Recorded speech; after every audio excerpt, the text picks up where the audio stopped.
अस्पताल के कमरे में खामोशी छाई हुई थी, मगर इस खामोशी के अंदर खौफ, बेबसी और दर्द की एक ऐसी चीख छपी हुई थी जो हर मौजूद शख्स के दिल को जख्मी कर रही थी। बिस्तर पर बैठी फरियाल के सर पर पिटी बंधी हुई थी। पिटी के किनारे पर खून के धब्बे साफ दिखाई दे रहे थे। इसकी आंखों में खौफ, गुस्सा और बेयकीनी एक साथ जमा हो चुके थे। इसके लब कांप रहे थे और वो बार बार एक ही सवाल पूछ रही थी, मेरे साथ ये सब क्यों हुआ? मैंने आखिर किसका किया बगाड़ा था? उसके करीब खड़ी एक औरत उसे संभालने की कोशिश कर रही थी, जबकि शहराम इसका हाथ मजबूती से थामे हुए था। इसकी आंखों में बेबसी थी, क्योंकि वो फरियाल के जख्मों का दर्द तो देख सकता था, मगर इन्हें अपने वजूद में मुंतकिल नहीं कर सकता था। अस्पताल के दूसरे कमरे में एक और आजमाइश खानदान का इंतजार कर रही थी। बिस्तर पर एक नौजवान लड़की बेहोश पड़ी थी। ऑक्सीजन मास्क इसके चेहरे पर लगा हुआ था। मशीनों की मुसलसल चलती आवाज़ें हर दिल में खौफ पैदा कर रही थीं। एक तरफ डॉक्टर संजीदगी से खड़ी थी, जबकि दूसरी तरफ एक मुंह हाथ उठाकर दुआ मांग रही थी, या अल्लाह, मेरी बच्ची को जिंदगी दे दे। उसके साथ बैठी एक नौजवान लड़की की आंखों से आंसू रुकने का नाम नहीं ले रहे थे। वो बार बार अपनी बहन का हाथ पकड़कर कह रही थी, तुम्हें कुछ नहीं होगा, तुम वापस आओगी, हम सब तुम्हारा इंतजार कर रहे हैं। डॉक्टर ने धीमी आवाज में कहा, हम पूरी कोशिश कर रहे हैं, लेकिन अगले चंद घंटे बहुत अहम हैं। ये अल्फाज सुनते ही सबके चेहरों पर खौफ की एक नई लहर दौड़ गई। कुछ दिनों बाद अस्पताल के एक और कमरे में ज़रार बिस्तर पर बैठा हुआ था। इसके सर पर पिटी बंधी थी, मगर उसके दिल के जख्म कहीं ज्यादा गहरे थे। इसके सामने एक औरत रो रही थी।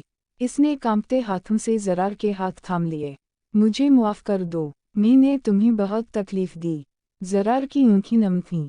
इसने आहिस्ता से कहा, बाज़ औक़ात इंसान अपने ज़ख्मों से ज़्यादा दूसरों की गलतियों का बोझ उठा लेता है। कमरे के एक कोने में खड़ी एक नौजवान लड़की खामोशी से ये मंजर देख रही थी। इसकी आंखों में पछतावा था, मगर वो जानती थी कि कुछ रिश्ते टूट जाएं तो इन्हें जोड़ने में पूरी जिंदगी लग जाती है। वक्त गुजरता गया, मगर आजमाइशें ख़त्म ना हुईं।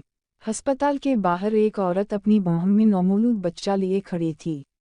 इसके चेहरे पर अजीब सी सख्ती थी। सामने एक दूसरी औरत हाथ जोड़कर रो रही थी, खुदा के लिए मेरा बच्चा मुझसे मत छीनो। मगर दूसरी औरत के चेहरे पर कोई नरमी नहीं थी। ये बच्चा अब मेरी जिम्मेदारी है। वो मुँह चीख उठी। इसकी ससकियों पूरे हाल में गूंजने लगीं। मौजूद हर शख्स की आंखें नम हो गईं, क्योंकि माँ और बच्चे की जुदाई दुनिया के सबसे बड़े दुखों में से एक होती है। घर का माहौल भी सुकून से महरूम था।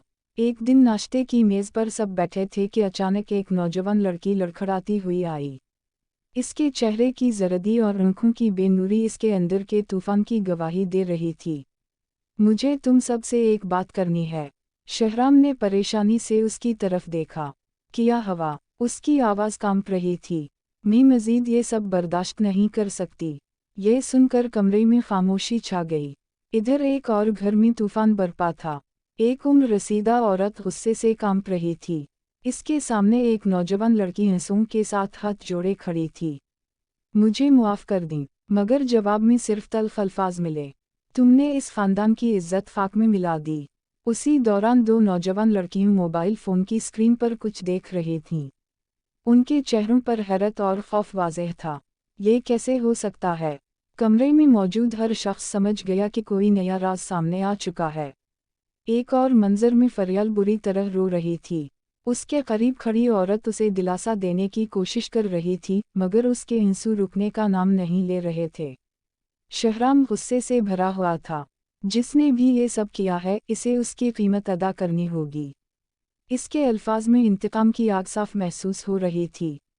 वक्त ने सबको बदल दिया था। वो लोग जो कभी एक दूसरे की खुशियों का सबब थे, अब एक दूसरे के दर्द की वजह बन चुके थे।